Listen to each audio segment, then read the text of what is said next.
저는 지난주에 같은 본문을 가지고 감사를 거룩한 선택이라고 말씀을 드렸습니다. 똑같은 상황이 감사할 조건도 되지만 똑같은 상황이 불평과 원망의 근거도 될 수 있습니다.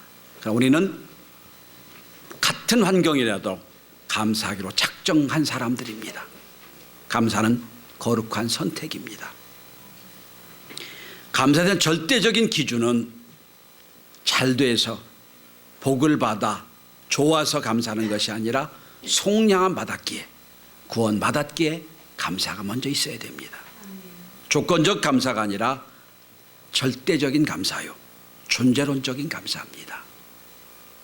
그리고 저는 1절부터 9절까지 말씀을 가지고 인생에 곤고하고 목마르고 힘들고 근심 중에 있을 그때, 사람들이 절망이라고 부른 그때에 구원해 주신, 기도를 통하여 응답해 주신 하나님께 감사하는 말씀을 함께 나누었습니다. 시편 107편은 같은 본문이 4번이 나옵니다. 9절, 15절, 21절, 31절. 똑같은 본문이 반복이 됩니다.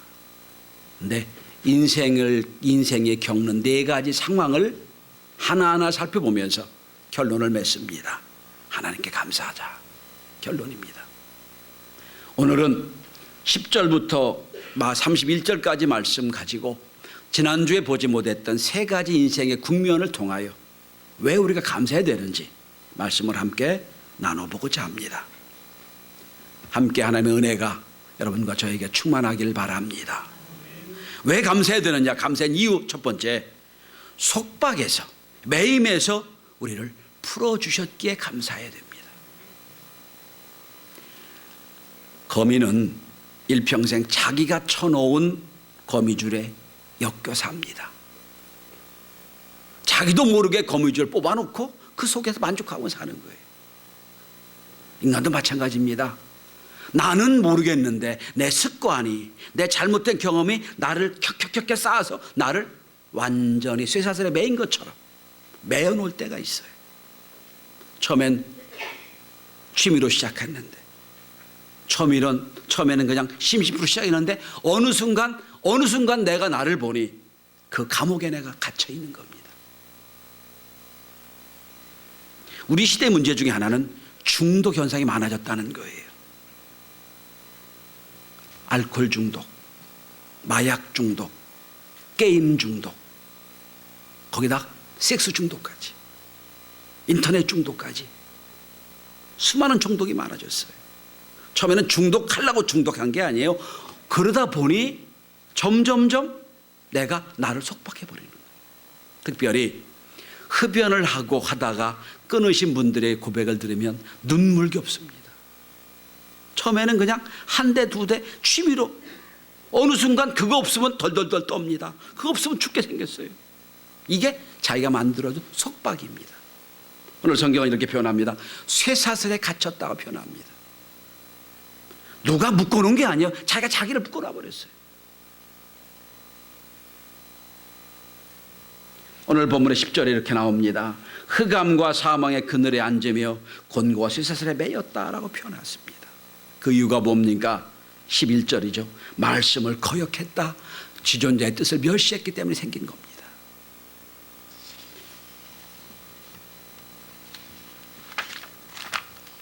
보건사회연구원인가 하는 연구원에서 통계낸 걸 보니까 20대 한국 20대 청년의 중독률이 18점 몇 프로라고 나와 있더라고요.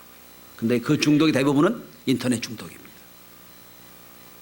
아마 우리 청년 중에서도 우리 청년 일부 예배 많이 나오거든. 선생님 많으니까 예배 중에도 핸드폰을 못 놓고 계속 두드립니다.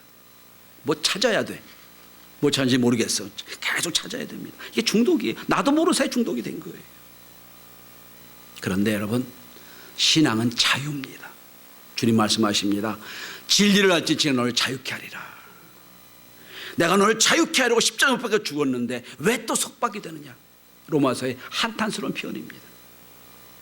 자, 이렇게 속박됐습니다. 성경에 보면 거라사 지방에 군대 귀신 사람이 귀신 들려 온통 난리법석을 피니까 쇠사슬에 묶어놨어요. 그래도 쇠사슬을 풀어내고 지 맘대로 삽니다. 이게 우리 모습이라는 거예요. 그런데 어느 순간 내가 잘못됐다, 이건 안 된다 생각하고 몸부림치지만 쇠사슬에 매여 쇠사슬에 자기를 끊어낼 수가 없어요. 끊을 수가 없어요. 그런데 여러분 14절을 보시면 어느 순간 자기가 자유하게 된 걸 발견하게 됩니다. 흑암과 사마의 그늘에서 인도하여 내시고 그들의 얽매인 줄을 끊으셨도다. 얼마나 그들의 속박이 강했는지 여러분 16절에 보시면 논문을 깨뜨리셨다. 그리고 쇠빗장을 꺾으셨다고 표현합니다. 쇠빗장이 뭐죠? 죄수 가두는 거잖아요. 논문이 뭐예요? 죄수 가두는 것이에요. 내가 스스로 죄인이 됐어요. 깨뜨리셨다. 누가 깨뜨렸습니까? 하나님께 주셨다는 거예요. 전 세계적으로 가장 막강한 영향을 끼치고 있는 중독에서 해방된 단체가 AAA입니다.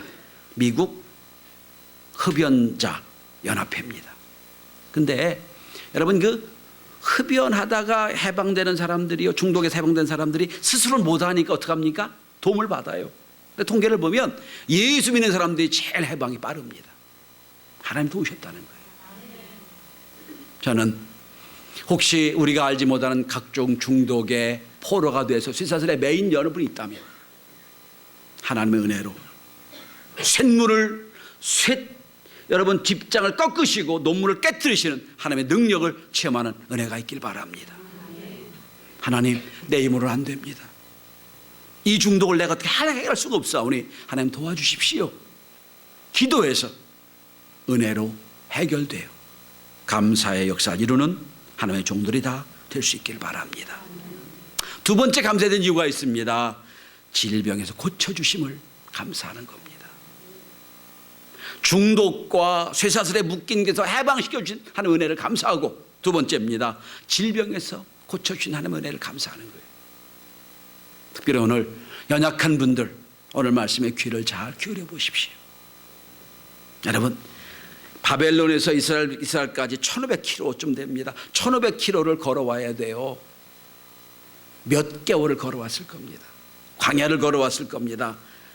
각종 질병이 많이 걸렸을 겁니다. 거기다가 나도 모르는 사이에 바벨론에 살면서 얻은 질병이 있었을 거예요.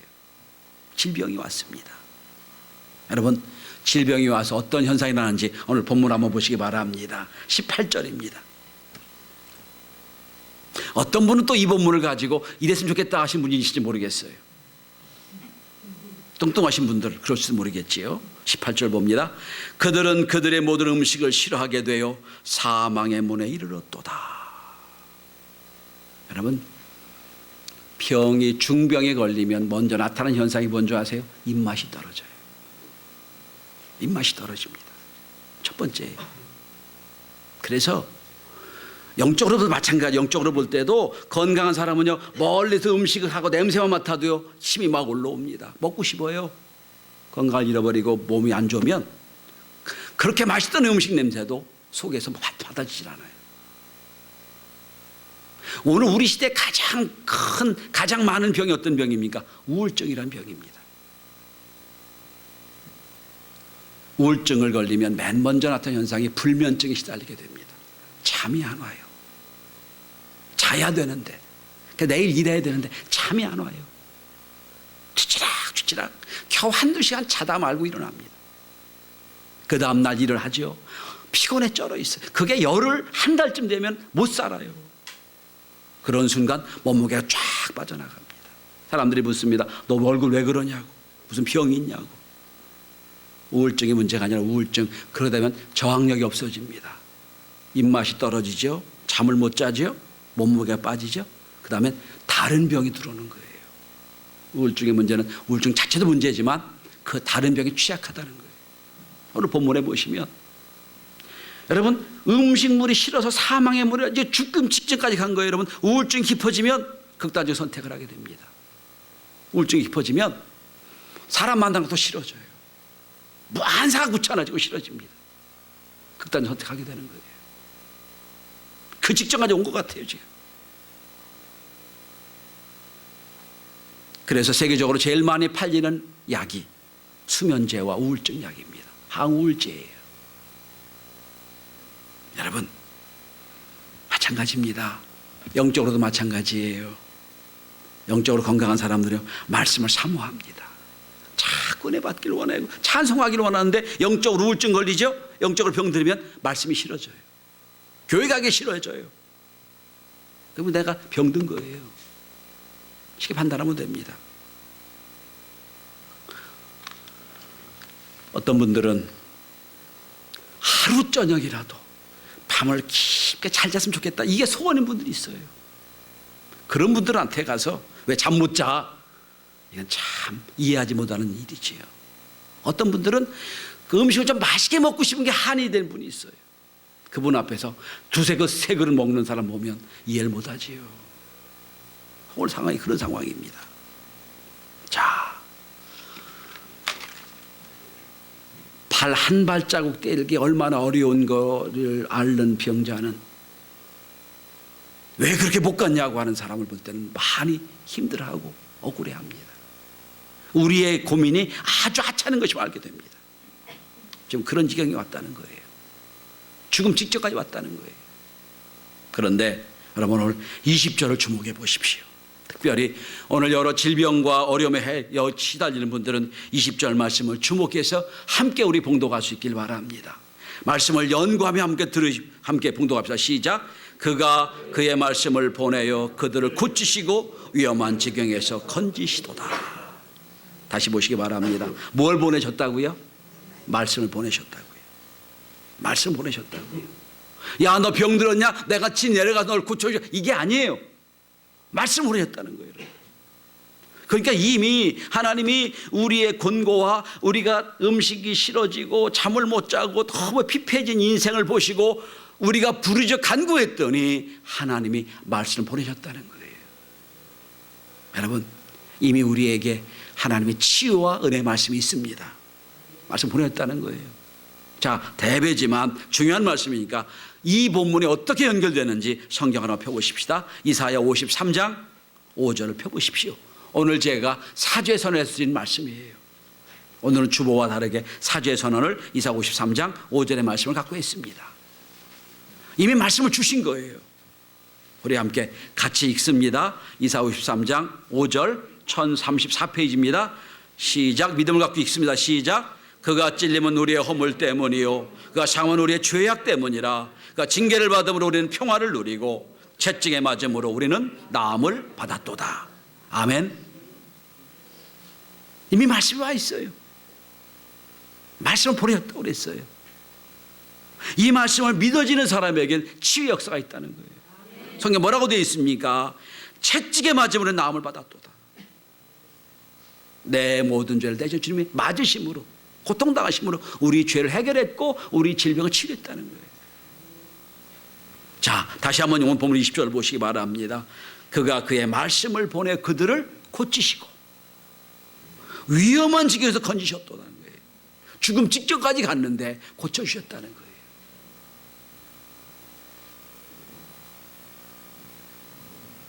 그래서 21절 똑같은 본문을 또 고백합니다. 여호와의 인자심과 인생에 행하신 기적으로 말미암아 그를 찬송할지로다. 전 우리 인생을 사는 동안 작은 것, 큰 여러 가지 질병과 고통들이 지나갔을 겁니다. 그때마다 오늘 본문의 말씀이 하나님 나를 고치시려고 말씀 보내셨다, 말씀대로 믿었던 역사가 일어났다, 이런 고백이 있어지는 성도가 되시길 바랍니다. 믿음의 체험이 있길 바랍니다. 오늘도 말씀을 보내십니다. 이 말씀을 보내서 그 말씀을 믿는 자에게는 말씀의 능력으로 함께할 줄 믿습니다. 그래서 우리는 질병에서 고쳐주셔서 우리 감사해야 됩니다. 저도 여러분 수술하거나 입원해 있을 때 제가 찾아가서 기도해 줍니다. 이 말씀을 갖고 기도합니다. 하나님, 인간 목사가 온 게 아니라 말씀에 부르심 받아 저에게 왔습니다. 말씀의 역사가 있게 도와주십시오. 이거예요. 오늘도 하나님 말씀을 보내셔서 우리를 위험한 중에 고치신 하나님, 그 은혜를 감사하는 저와 여러분이 될 수 있기를 바랍니다. 세 번째입니다. 감사의 이유 세 번째는 우리 인생을 인도해 주심을 감사해야 됩니다. 자, 이제 오늘 본문 읽지 않았습니다. 오늘 본문은 23절부터 31절까지 말씀이 분위기가 바뀝니다. 그동안에는 이 시인이 사막을 1500km의 사막을 걸어오는 환경이었습니다. 그래서 메마른 땅이었고 건조한 곳이었고 목마름이 있었습니다. 인생의 길 가다 보면 흙먼지만 날리고 목이 마르고 지쳐서 어려운 지경이 있는 그때 그 은혜를 경험했던 것이 이 세 번째고, 오늘은 이제 환경이 바뀝니다. 왜? 바닷가에 사는 사람 사막을 모르거든요. 바닷가로 환경을 바꿔놓습니다. 그래서 여러분 본문의 24절 이하를 보면 바닷가에 사는 어부들에게, 바닷가에 터를 잡고 사는 사람에게 주시는 환경을 보여주고 있습니다.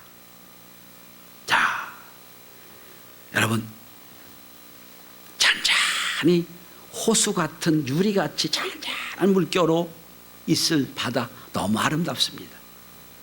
때로 우리 인생이 잔잔한 호수처럼 잔잔한 곳으로 풍랑 없이 노져가는 그런 은혜가 있을 평탄할 때도 있지만, 때로는 오늘 본문에 보시면 그때가 아니라 요동치는 파도와 폭풍을 만날 때가 있다는 거예요.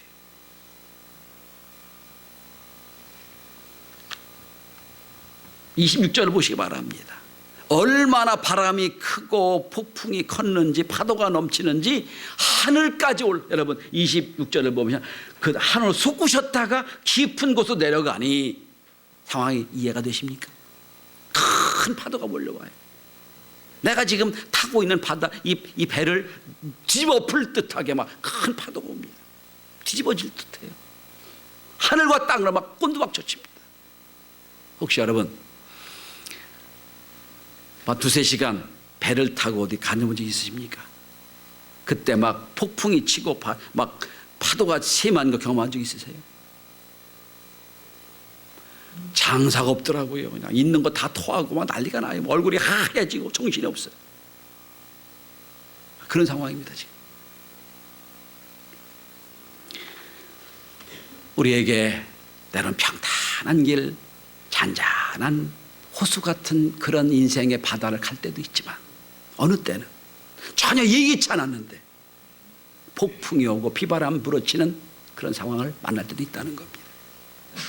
전혀 예상하지 않은 상황이에요. 어떤 사람에게 이 큰 폭풍우는, 이 큰 파도는 사업의 부도일 수도 있습니다. 내가 의도한 데가 아니야. 난 잔잔한 길을 원했는데 갑자기 뒤집어져가지고 환경이 바뀌어서 내가 배가 깨지게 된 상황이 됐어요. 어떤 분들에게는 인간관계의 깨어짐이 될 수도 있을 겁니다. 어제까지는 형과 동생으로, 언니와 동생으로 잘 있던 관계가 깨져버려가지고 완전히 뒤집어져 버렸습니다. 어떤 분들에게는 잘 나가던 회사 해고가 될 수도 있을 겁니다. 이게 내가 의도했던 게 아닌데 어느 순간 인생의 바다가 확 뒤집어집니다. 내가 할 방법이 없어요. 오늘 이들이 겪는 마음의 상태가 이렇게 성경을 표현하고 있습니다. 여러분 26절 마지막입니다. 그들의 영혼이 녹는도다. 영혼이 녹아요. 그리고 또 표현해 봅니다. 여러분, 자, 오늘 본문에 보시면 27절 마지막입니다. 모든 지각이 혼돈 속에 빠지는도다. 정신이 하얗습니다. 어떻게 헤아릴 수가 없어요. 혹시 그런 경험 있으십니까? 오늘까지 돈을 넣어야 부도가 안 나. 근데 이 돈은 감당할 수가 없는 돈. 초 단위로 막 정신이 없어요. 혼매집니다. 속한 상황이지.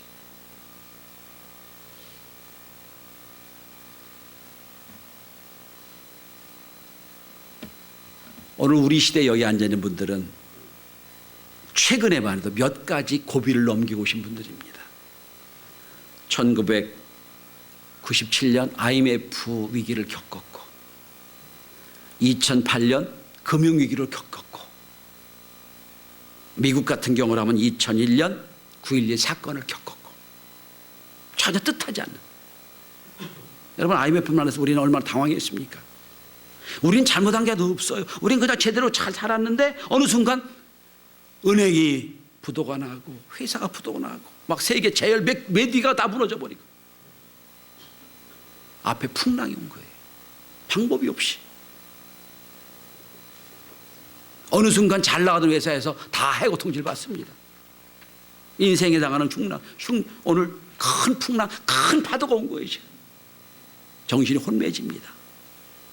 자, 아이고 하나님, 이런 위기를 주시고 왜 내가 감사해야 됩니까? 라고 호소할 수밖에 없는 상황이 됐어요.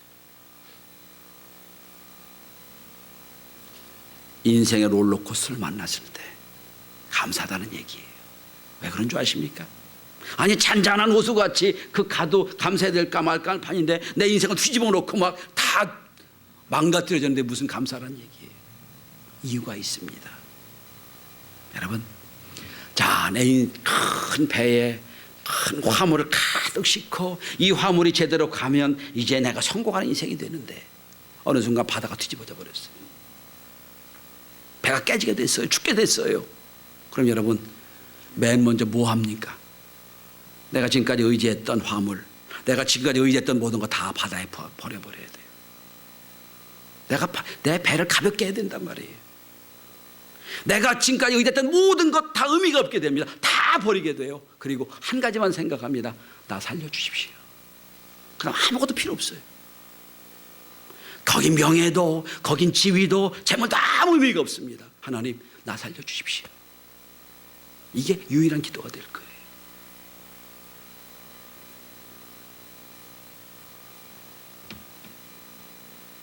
도대체 허우적거리고 이 위험에서 내가 살아갈 수가 없는 상황.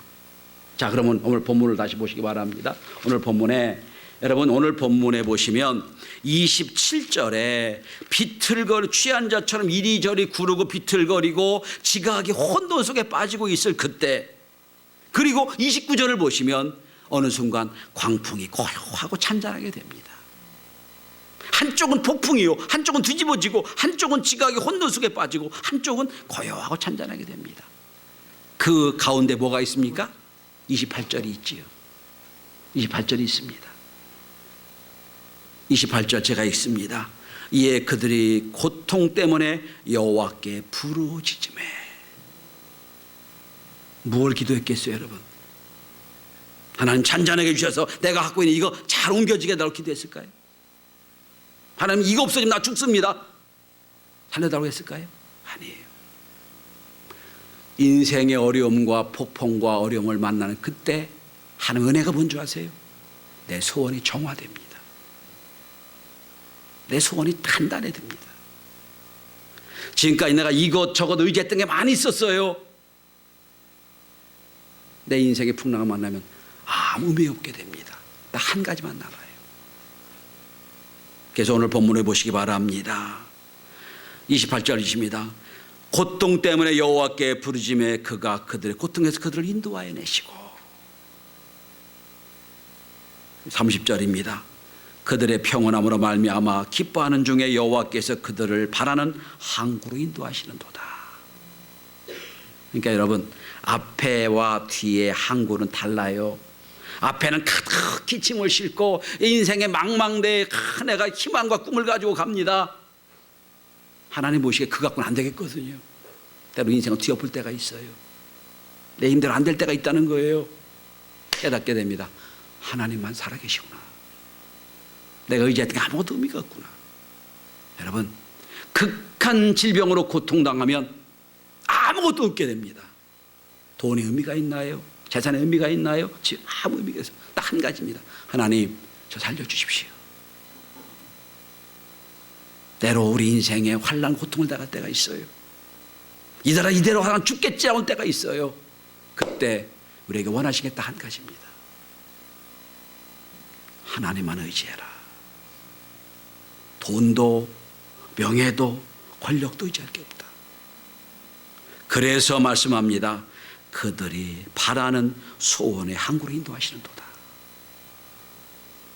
지난 1년 동안 오늘 본문에 나온 것처럼 큰 폭풍을 만났습니까? 파도를 만나서 죽을 것 같았습니까? 정신 혼미해졌습니까? 그때말로 우리 신앙이 정화된 때입니다. 다 내려놓고 하나님을 의지하는 그때 감사해야 될 충분한 이유가 있습니다. 자, 성경은 이렇게 4가지 감사의 말씀을 합니다. 오늘 결론의 맨 마지막입니다. 43절입니다. 이 모든 환경이 다 지나갔어요. 이 환경 속에서 하나님 감사합니다. 그리고 나서 43절에 시편기가 이렇게 결론을 내리고 있습니다. 지혜 있는 자들은 이러한 일을 지켜보고 여호와 인자심을 깨달으리로다. 이런 네 가지 상황이 지나갔습니다. 그때마다 우리가 뭐가 필요한 줄 아십니까? 하나님의 지혜가 필요하다는 거예요. 감사는 깨달음이에요. 지혜 있는 자 이런 일을 지켜보고 여호와 인자심을 깨달으리로다. 전 지난주에 감사는 선택이라고 말씀을 드렸고요. 오늘 마지막 결론을 맺습니다. 감사는 깨달음입니다. 어떤 상황이든지 하나님이 우리와 함께 계심을, 어떤 상황이든지 하나님만 의지할 뿐임을 깨닫고 영광 돌리는 은혜가 있길 바랍니다. 결론을 맺습니다. 8절, 15절, 21절, 31절 똑같은 구절이 계속 나와 있다고 배웠지요. 특별히 그 중에서 오늘 31절 함께 읽고 말씀을 마치겠습니다. 31절 시작. 여호와의 인자하심과 인생 행하신 기적으로 말미암아 그를 찬송할지로다. 아멘.